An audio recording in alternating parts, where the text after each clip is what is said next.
Très bien, j'ai une question. À quel point une nouvelle télé doit-elle être bonne pour que tu remplaces celle déjà accrochée au mur? Pour moi, l'exigence est élevée. Maintenant, j'ai un LG G3 OLED sur mon mur. Il est là depuis quelques années déjà. Évidemment, il y a eu de nouveaux OLED depuis, qui sont techniquement meilleurs bien sûr, mais aucun d'entre eux ne me donne vraiment envie de décrocher celui-là du mur et de tout recommencer. Tu vois ce que je veux dire? Ne te méprends pas, le G3 est toujours excellent. Je n'ai pas vraiment de raison de changer quoi que ce soit, mais la télé que TCL m'a envoyée pourrait bien être celle qui me pousse à le faire. Voici la TCL QM8L. C'est leur nouveau mini LED SQD pour 2026 et c'est l'une des télévisions LED les plus impressionnantes que j'ai eues chez moi depuis des années. Assez impressionnante pour que je me demande sérieusement si je ne devrais pas remplacer mon OLED principal par une télévision LED. Donc pour moi ce n'est pas juste un test, c'est une décision. Très bien, donc si ce téléviseur devait remplacer mon OLED, il fallait qu'il l'emporte dans 3 catégories: la luminosité, la couleur et le contrôle. Commençons par la luminosité, car les chiffres méritent d'être mentionnés. Maintenant, TCL annonce jusqu'à 6000 nits sur le QM8L et mon modèle de test de 75 pouces a mesuré 5180 nits dans une fenêtre de 10% et un peu plus de 1050 nits en plein écran. Si ces chiffres ne vous parlent pas d'inquiétude. Voici l'explication. Si on me demandait la luminosité idéale d'une télé pour une pièce très lumineuse, je dirais environ 700 nits en plein écran et 2000 nits sur 10% de la surface. Et en général, vous serez plutôt bien. Le QM8L dépasse largement ces 2 chiffres. Vous n'allez pas manquer de luminosité avec ce modèle, à moins que vous n'aimiez personnellement plisser les yeux à chaque fois que vous regardez la télé. Dans ma pièce sombre, je l'utilisais avec une luminosité d'environ 50% et tout ce qui dépassait ce niveau commençait à devenir un peu inconfortable. L'image était très dynamique, équilibrée et percutante à 50% de luminosité. Donc, à mon avis, vous n'avez vraiment pas besoin de plus de 50 ou 60% de luminosité sur cet appareil dans une pièce sombre. Cependant, même dans mon salon, avec cette grande fenêtre qui laisse entrer le soleil de l'après-midi, 80-65% de luminosité suffisait pour contrebalancer la lumière de ma fenêtre mal placée. Normalement, je pousse chaque appareil de cette catégorie à 100% dans cet environnement. Le QM8L avait l'air superbe à 80%, donc vous avez beaucoup de marge, ce qui est vraiment appréciable. Maintenant, une chose que j'ai testée spécifiquement, c'est la limitation automatique de la luminosité. Ce que ça signifie pour les gens, c'est que certaines télévisions vont s'assombrir discrètement pendant des scènes longues et lumineuses pour protéger la dalle. Et vous le remarquerez si vous y faites attention. Mon G3 fait cela assez agressivement dans des scènes extrêmes, mais c'est typique des OLED. Sur la plupart des téléviseurs LED, surtout les modèles mini LED, il n'y a pas vraiment de limitation agressive de la luminosité. Ça peut arriver, mais vous le verrez rarement, voire jamais, sur les téléviseurs LED. Mais comme il s'agit d'une technologie LED plus récente qui devient vraiment lumineuse, on ne sait jamais vraiment comment elle va se comporter. Donc, vous voyez, je voulais le tester. Je suis heureux de vous dire que le QM8L a maintenu cette luminosité du début à la fin et a continué sans faiblir. Aucun assombrissement notable lors des scènes lumineuses et percutantes, ce qui compte plus qu'on ne le pense, surtout dans une pièce bien éclairée où cela peut être très visible. En ce qui concerne le revêtement anti-reflet, il est bien présent, mais il reste assez léger. Ça aide bien sûr, mais ça reste quand même une dalle très réfléchissante. Ce ne sera pas la même chose que ce que vous obtenez avec le revêtement OLED mat de Samsung. Le côté positif, c'est que le QM8L compense largement les reflets simplement grâce à sa luminosité, plutôt que d'essayer de les éliminer. Et dans l'ensemble, ça fonctionne vraiment bien. Maintenant, même si la luminosité est vraiment impressionnante sur cette télé, c'est au niveau des couleurs qu'elle se distingue vraiment. Et tout cela repose sur le SQD. Alors laissez-moi vous expliquer ce que c'est, parce que la plupart du temps, on mentionne juste le terme, puis on passe à autre chose. Je pense que ça ne rend pas service aux gens.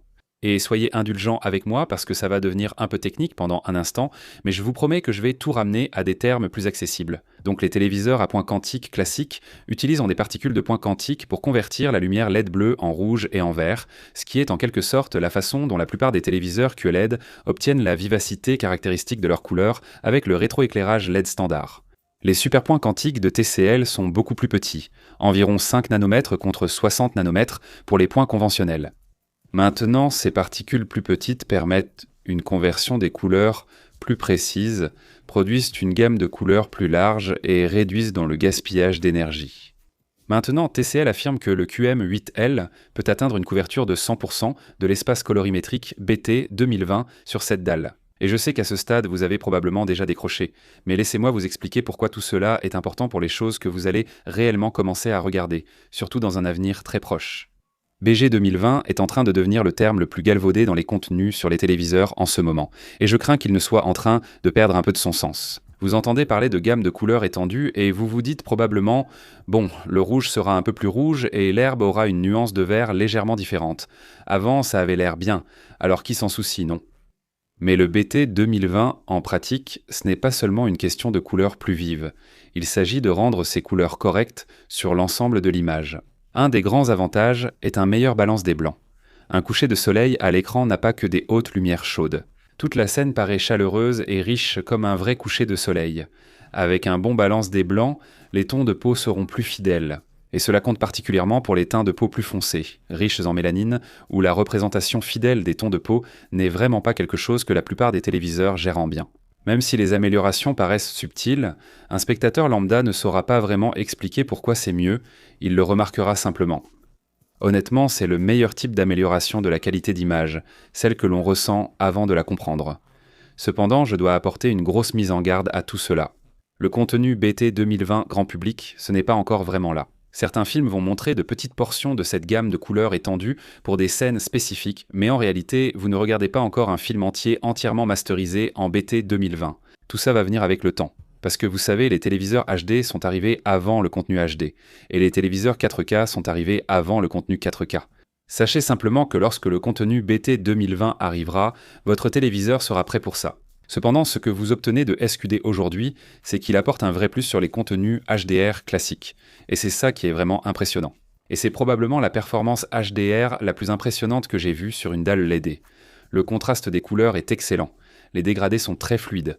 Et il n'y a absolument aucune interférence de couleur sur cette dalle. Et ça va être un sujet récurrent avec le mini LED RVB, où les couleurs dans les zones adjacentes peuvent se mélanger et atténuer la précision des couleurs sur ces modèles. Ce ne sera pas un problème sur le SQD Mini LED. Cependant, cette télévision n'est pas parfaite. Elle manque de précision des couleurs dès la sortie de la boîte. Cette télévision tire vraiment vers le rouge. Et c'est aussi vrai pour la X11L de TCL, leur nouveau modèle phare SQD Mini LED haut de gamme. Je ne sais donc pas si c'est propre au SQD ou simplement la façon dont TCL règle ses téléviseurs depuis les 2 dernières générations. Mais sur la QM8L, les tons de peau paraîtront un peu rosés sur certains contenus, et certaines scènes semblaient être à nouveau un peu trop saturées, surtout dans les rouges. Maintenant, la solution à cela va être relativement simple. Vous avez les modes réalisateur et cinéma. Cela vous amène déjà à environ 90% du résultat. J'ai fait quelques petits ajustements supplémentaires sur les rouges et les verts, mais à partir de là, ce n'est vraiment pas un gros problème. Il suffit de passer quelques minutes de plus dans les réglages, vous voyez, avant de simplement laisser les paramètres par défaut. Bonne nouvelle, un petit ajustement ici a un grand impact sur cette dalle si vous savez quoi régler. Mais une fois que j'ai bien réglé ce truc, il y a eu un moment pendant mes tests où je regardais mon G3 accroché au mur et je me suis dit « Oh mon pote, je crois que tes jours sont comptés ». Quand je regardais du contenu sur le QM8L, je me suis rendu compte que mon OLED ne me manquait pas vraiment. Et ce n'est pas quelque chose qui m'arrive souvent avec les téléviseurs LED. Très bien, donc ce téléviseur a passé les tests de couleur et de luminosité pour moi. Maintenant, on va passer à la maîtrise de l'image. À quoi vont ressembler le contraste, le traitement d'image et le gaming sur ce modèle? Je suis heureux de vous annoncer que le contraste pour un téléviseur LED est vraiment très bon. Ce n'est pas aussi parfait qu'un OLED, mais avec de bonnes conditions et un bon angle, on peut vraiment convaincre quelqu'un qu'il regarde un téléviseur OLED. En visionnant du contenu réel, les noirs paraissaient des profonds, les hautes lumières maîtrisées et le blooming très limité. Bien sûr, j'ai poussé le test à fond et j'ai pu trouver un peu d'effet halo et un blooming très léger quand je le cherchais vraiment. Mais avec du contenu normal, encore une fois, je ne pensais pas à mon OLED. Ça ne m'a absolument pas manqué jusqu'à ce que je me décale sur le côté. Quand on sort de l'axe, c'est là que toute cette illusion OLED commence à disparaître. Pour être juste envers TCL, leur panneau WHVA 2.0 Ultra améliore vraiment les angles de vision par rapport à la première génération. Mais encore une fois, ce n'est pas au niveau de l'OLED. Par contre, en face, dans des conditions réelles de salon, où la plupart des gens vont regarder leur télé, c'est vraiment convaincant. Et pour le jeu vidéo, ce sera aussi excellent.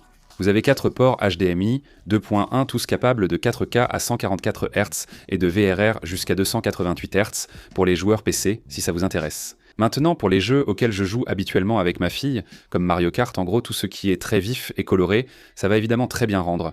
Mais encore une fois, ça va très bien rendre sur la plupart des téléviseurs. Le rendu est déjà excellent sur un simple téléviseur QLED, mais les performances HDR de ce modèle sont exceptionnelles avec des détails incroyables dans les ombres et les hautes lumières. J'ai remarqué un peu de rémanence avec le traitement du mouvement activé, mais de toute façon je désactive toujours ces options, et là ça a complètement disparu. Même désactivé, je n'ai vu ni bavure ni artefact, ce qui est positif. Pour le design, je pense que TCL a peut-être raté quelque chose. La télé elle-même est plus épaisse que ce à quoi on pourrait s'attendre en venant, vous savez, d'une OLED moderne, mais encore une fois, bon, une télé n'est pas vraiment épaisse comparée à une OLED. Tant que vous savez que c'est du mini LED, ça va. Je ne suis pas fan du pied, il est surtout en plastique. Et sur une télé à ce prix-là, à ce niveau de la gamme TCL, le pied est en plastique et ça se ressent vraiment. Sur mon modèle, cela a provoqué une légère inclinaison avant qui m'a toujours mis mal à l'aise. Je ne sais pas si c'est juste mon pied en particulier ou si c'est quelque chose qui concerne tous ces pieds en général. Mais on a vu plus d'une télé de qualité sortir avec des pieds médiocres. Un bon exemple étant mon LG G3, c'est d'ailleurs exactement pour ça que j'ai accroché cette télé au mur. Maintenant, mon conseil c'est simplement de faire pareil avec ce modèle. Je trouve que ça rend mieux accroché au mur de toute façon. En plus, on n'a pas vraiment l'angoisse qu'il penche vers l'avant. Donc, tu vois, c'est gagnant-gagnant dans ce cas-là. Et je ne veux pas être injuste envers TCL. Je ne m'inquiète pas que le pied casse ou quoi que ce soit de ce genre. Je préfère juste avoir un peu plus de tranquillité d'esprit avec mes télés. Salut, c'est JD du futur ici. Je viens juste de finir de filmer une autre vidéo. C'est pour ça que tout ça a l'air un peu différent, mais je viens de voir qu'un email de TCL vient d'arriver. Ayant les prix de toutes ces télés, j'ai décidé de vous les partager rapidement et d'afficher les tarifs à l'écran pour chaque taille. Alors pour ces modèles, la plus petite taille est de 65 pouces. Elle sera juste en dessous de 2500$, soit 2499. Le modèle 75 pouces sera juste en dessous de 3000$. Le 85 pouces est juste en dessous de 4000 et le 98 pouces est juste en dessous de 6000. Pour vous donner un contexte, le QM8L de 65 pouces commence à environ 1000$ de plus que le QM8K sorti l'année dernière dans la même taille et environ 500$ de plus que le QM9K dans la même taille. Cela soulève donc la question, le QM8L vaut-il vraiment ce surcoût ? C'est quand même une nouvelle technologie de téléviseur. Il y aura forcément un certain surcoût qui y sera naturellement associé. Ce n'est pas nouveau, mais je pense que le SQD restera encore un moment. Et je doute que TCL soit le seul à avoir cette technologie dans quelques années.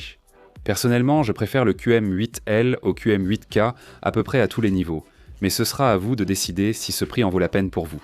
Je vous recommande au moins d'aller en magasin et de comparer, afin que vous puissiez prendre cette décision par vous-même. Et il faut noter avec tout ça que ces prix montrent que TCL commence à se prendre un peu plus au sérieux.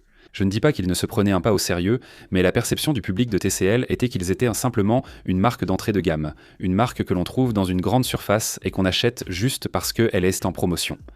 Là, TCL se prend vraiment au sérieux parce que leur technologie est désormais bien plus avancée, comparable à des choses comme les OLED, les mini-LED RGB ou encore les micro-RGB. Ils sont en train de se hisser au niveau des autres, et ils fixent leur prix en conséquence. Donc, je dis tant mieux pour eux, ce ne sera peut-être pas aussi bon pour votre portefeuille. Ça ne semblera peut-être pas aussi intéressant au début, mais pour ce prix-là, vous obtenez un bon produit. Vous avez une bonne télé et vous bénéficiez d'une technologie toute nouvelle. Alors, est-ce que ça vaudra ce prix pour vous ? Ce sera à vous de décider. Alors, après tout ça, où en sommes-nous avec le QM8L ? A-t-il coché suffisamment de cases pour remplacer mon G3 OLED ? Ce n'est pas très souvent qu'une télé me donne envie de remplacer celle qui est accrochée à mon mur. Et même si cette télé est vraiment incroyable, elle ne remplacera pas mon G3 OLED, c'est pour ainsi dire notre installation cinéma.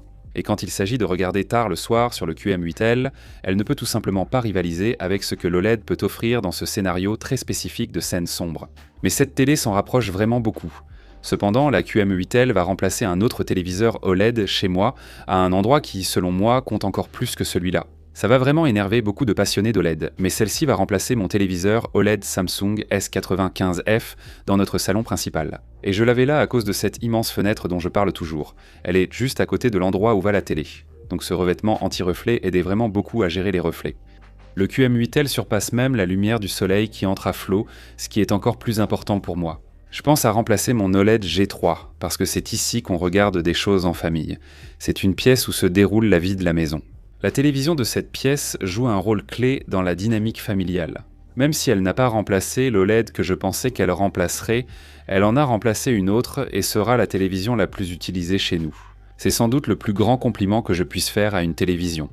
Je prévois de la tester davantage en l'utilisant quotidiennement. Donc s'il y a des choses que je n'ai pas abordées dans ce test, n'hésitez pas à poser vos questions ci-dessous et je m'assurerai d'y répondre. Merci beaucoup d'avoir regardé et on se retrouve dans la prochaine vidéo.